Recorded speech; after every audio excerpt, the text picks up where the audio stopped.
தகவல் கிடைக்குது. உடனே அந்த கார்ப்பரேட் கம்பெனி போய் ஹீரோ ஹீரோயின் எல்லாருமே விசாரிக்கிறாங்க. அப்பதான் அவங்க வீட்டுல பிளம்பர், ஏசி மெக்கானிக், எலக்ட்ரீஷியன் இந்த மாதிரி தேவைப்படுறவங்களுக்கு அவங்களுடைய ஆபீஸ்க்கு போன் பண்ணாங்கன்னா அவங்க கிட்ட இருக்கிற ஒர்க்கர்ஸ் அவங்க அனுப்பி விடுவாங்க. இந்த டீட்டெயில் சொன்னதும் ஹீரோ உடனே இதுக்கு திருட்டு போன எல்லா வீட்டுடைய போன் நம்பரையும் அதுல செக் பண்ணி பார்க்கும்போது அத்தனை பேருமே இந்த கம்பெனிக்கு கால் பண்ணிருக்காங்க. அது மட்டும் இல்லாம திருட்டு நடந்த அத்தனை வீட்டுக்குமே மாரிமுத்துங்கிற ஒரே ஒரு ஆளு தான் சர்வீஸ்க்கு போயிருக்கான். அதுக்கப்புறம் அந்த மாரிமுத்து யாருன்னு சொல்லி விசாரிச்சு அவங்க வீட்டுல போய் பார்க்கும்போது அந்த ஆளு ஆல்ரெடி இறந்து போயிருக்கான். அவன் இறந்து 2 வருஷம் ஆச்சுன்னு சொல்லி அவன் ஒய்ஃப் சொல்ல, அதுக்கப்புறம் ஹீரோ அந்த கம்பெனியுடைய சாஃப்ட்வேர் டெவலப்பர்ஸை கூப்பிட்டு அடிச்சு விசாரிக்கும் போது தான் அவங்க டேட்டா ஹேக் ஆயிருக்குன்னு சொல்றாங்க. இதுக்கு இடையில கமிஷனருக்கு அந்த அக்யூஸ்ட் டைரக்டாவே போன் பண்ணி நீங்க எவ்வளவு ட்ரை பண்ணாலும் எனக்கு கண்டுபிடிக்க முடியாதுன்னு சொல்லி வார்ன் பண்ண, அந்த போன் நம்பரை வச்சு ஹீரோ டீம் அந்த அக்யூஸ்ட கண்டுபிடிக்கிறதுக்காக கால் ட்ரேஸ் பண்ணிட்டு இருக்காங்க. அதுக்கப்புறம் ஹீரோ அந்த கார்ப்பரேட் கம்பெனியோட போர்ட் மெம்பர்ஸ் எல்லாம் கூப்பிட்டு வார்ன் பண்ணி அனுப்பி விடுறான். அதுக்கப்புறம் திரும்பவும் அந்த அக்யூஸ்ட் டைரக்டா ஹீரோ கிட்டயே போன் பண்ணி நீ எவ்வளவு ட்ரை பண்ணாலும் என்னால கண்டுபிடிக்க முடியாது, வேணா உனக்கு ஒரே ஒரு க்ளூ தரேன்னு சொல்லி ஒரு கோட் வேர்டை கொடுத்து போனை கட் பண்ணிடுறான். அந்த கோட் வேர்டு யூஸ் பண்ணதும் அந்த அக்யூஸ்ட் இருக்கிற லொகேஷன் அவங்களுக்கு கிடைக்குது. அங்க போய் பார்க்கும்போது அங்க இருந்த சிஸ்டம்ஸ் எல்லாமே டெஸ்ட்ராய் பண்ணி விட்டுட்டு அவன் போயிருக்கான். அதுக்கப்புறம் தான் திரும்ப ஹீரோ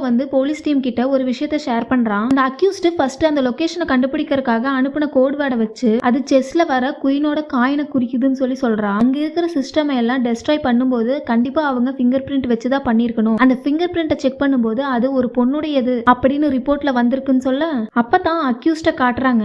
அவ ஒரு செஸ் அகாடமில சீனியர் செஸ் கோச்சா இருக்கா. அவ சின்ன வயசுல அவங்க அம்மா கூட சந்தோஷமா இருந்திருக்கா. ஆனா அவங்க அப்பா குடிச்சிட்டு அவங்க அம்மா கூட பயங்கரமா சண்டை போட்டு அடிச்சுட்டே இருந்திருக்காரு. அந்த செஸ் விளையாட்ட அவங்க அம்மா தான் அவளுக்கு பழக்கி விட்டுருப்பாங்க. அதுக்கப்புறம் ஒரு நாள் அவங்க அம்மா இறந்து போக அவங்க அப்பா இன்னொரு கல்யாணம் பண்ணிட்டு வந்துடுறாரு. அந்த லேடிக்கு ஆல்ரெடி 2 பசங்க இருக்காங்க. அந்த லேடி வந்ததுமே இவளை பயங்கரமா கொடுமைப்படுத்த ஆரம்பிக்கிறாங்க.